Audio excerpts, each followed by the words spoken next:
जय श्री कृष्णा।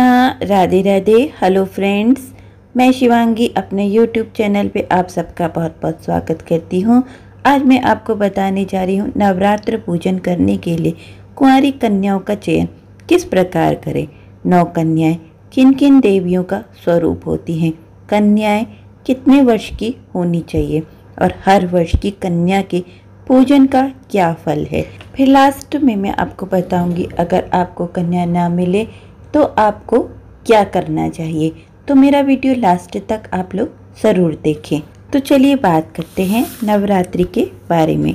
श्रीमद् देवी भागवत महापुराण के अनुसार व्यास जी ने बताया है कि चैत्र मास की और अश्विन मास की नवरात्र का व्रत जरूर करना चाहिए। यह व्रत पहले दिन के नवरात्र से ही शुरू कर देना चाहिए। सबसे पहले उपवास का संकल्प लेना चाहिए, यानी पहले दिन हमको उपवास का संकल्प करना है कि मैं एक समय भोजन करके या फलाहार करके या फिर कोई लोग केवल लौंग के 2 जोड़े खाकर भी नवव्रत को करते हैं। इस प्रकार से या आपके परिवार में जिस प्रकार का रीति रिवाज है उस हिसाब से आप व्रत करते हैं तो आप उस व्रत का संकल्प लें। आप माता से बोलें कि मैं नवव्रत करूंगी, इसका संकल्प लें। फिर उसके बाद आप पूजा करें। संकल्प करने से पहले आपको माता से प्रार्थना जरूर करनी चाहिए कि हे माता, मैं आपका सर्वश्रेष्ठ नवरात्र व्रत करने जा रही हूँ। हे देवी जगदम्बे, इस पवित्र कार्य में आप मेरी संपूर्ण सहायता करें। उसके बाद माँ भगवती का पूजन करें। पूजन में हवन अवश्य ही करें। आप हवन नवाण मंत्र या गायत्री मंत्र से भी कर सकते हैं। माँ भगवती की पूजा दिन में 3 बार करें, यानी सुबह, दोपहर और संध्या के समय में माँ भगवती की पूजा अवश्य करें। अब मैं आपको बताती हूँ कितने वर्ष की कन्या का पूजन आपको करना चाहिए।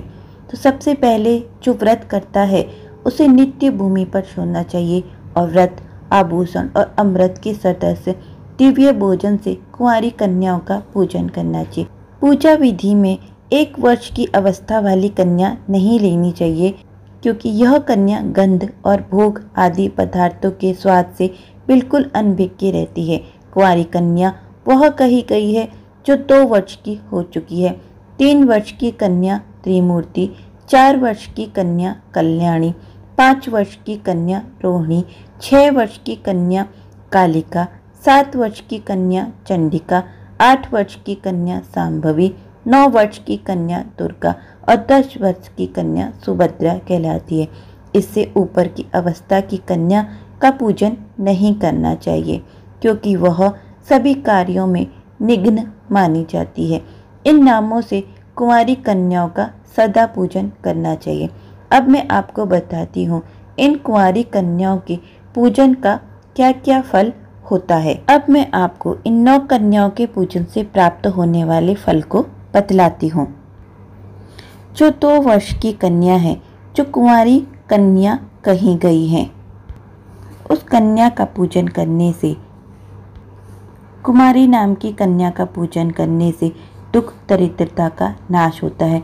वह शत्रुओं का क्षय और धन, आयु तथा बल की वृद्धि करती है। त्रिमूर्ति यानी 3 वर्ष की कन्या का पूजन करने से धर्म, अर्थ, काम की पूर्ति होती है, धन धान्य का आगमन होता है और पुत्र पौत्र आदि की वृद्धि होती है।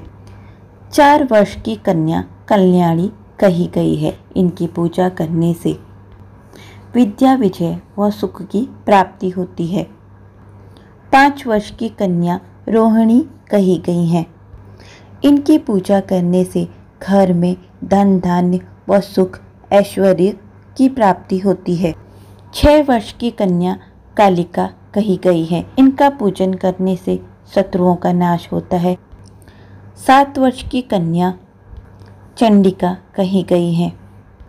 इनकी पूजा करने से धन, ऐश्वर्य की प्राप्ति होती है और घर की दरिद्रता समाप्त होती है।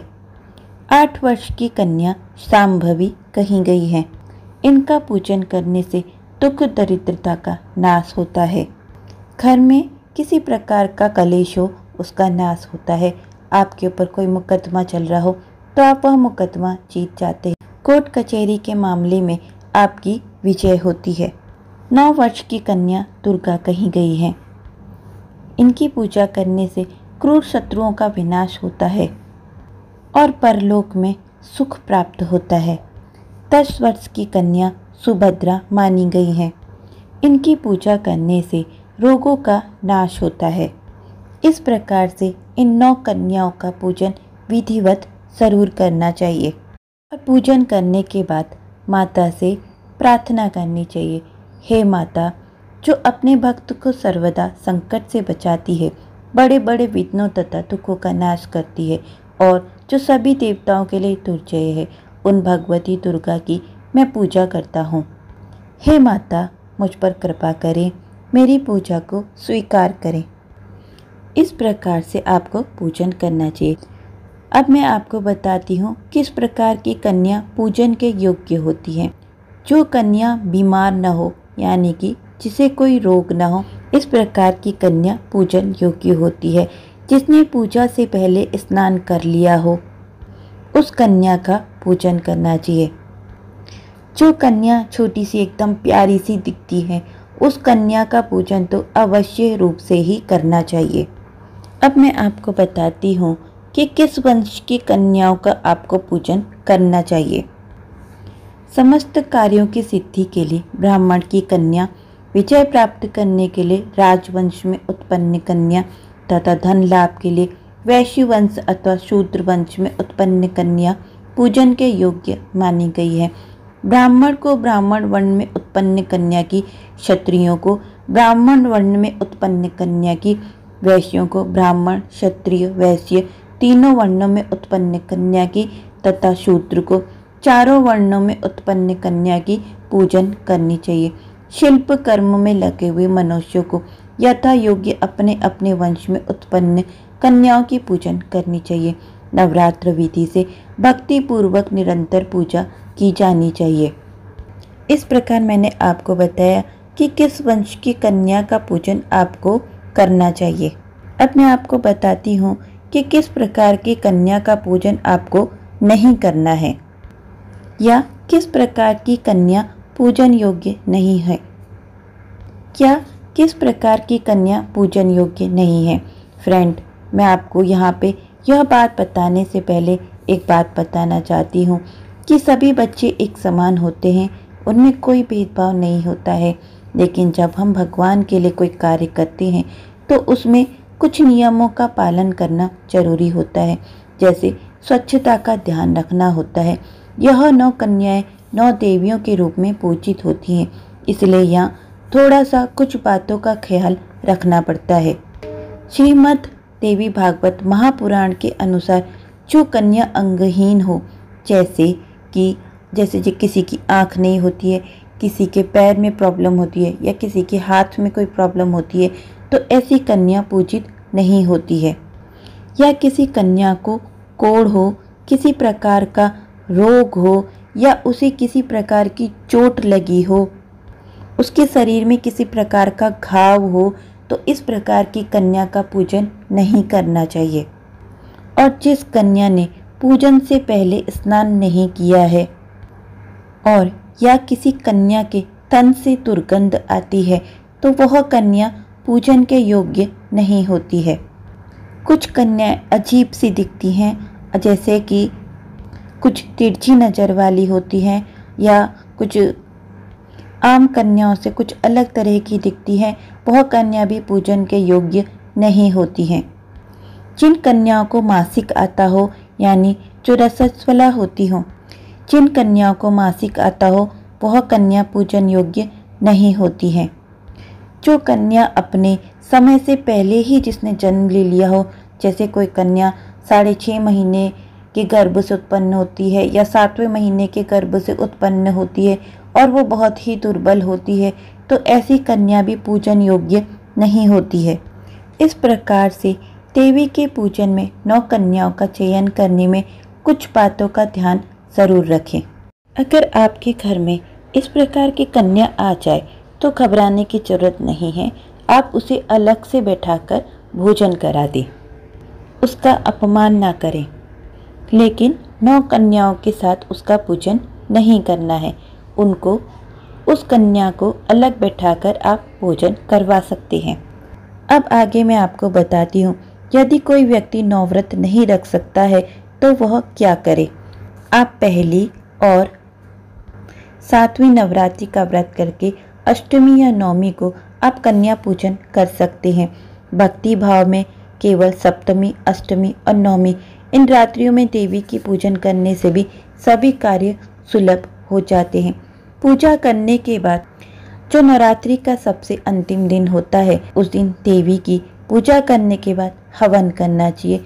फिर 9 कन्याओं का 9 देवियों के रूप में पूजन करके उन्हें भोग लगाना चाहिए, अर्थात उन्हें भोजन कराएं।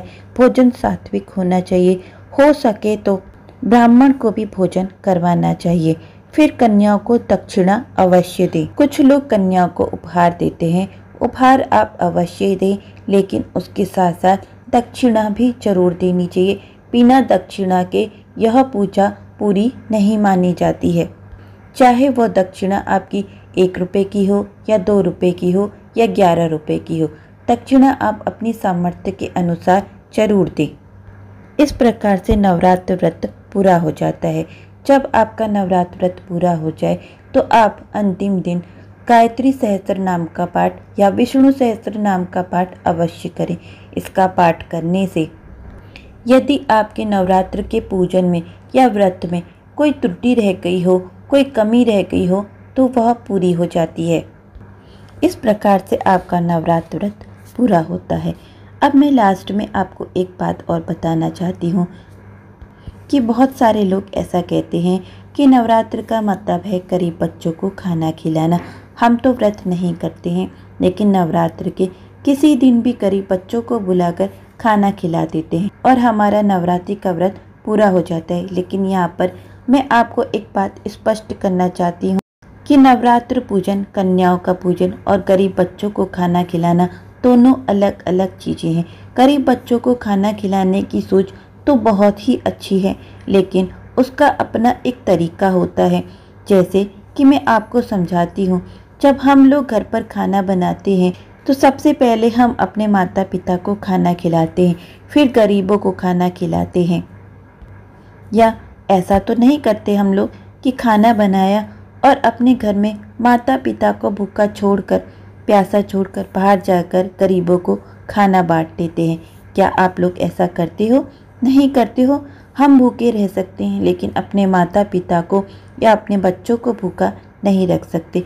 उसी प्रकार 9 कन्याएं 9 देवियां हैं। हम कन्याओं का पूजन 9 देवियों के रूप में मानकर करते हैं और 9 कन्याएं माँ भगवती यानी माँ दुर्गा हैं। और माँ भगवती हम सब की माँ है। माँ भगवती का हम 9 रूपों में पूजन करते हैं। हमारे पास जो कुछ भी है सब कुछ उनका ही दिया हुआ है। उनके बिना तो हमारे जीवन में कुछ भी नहीं है।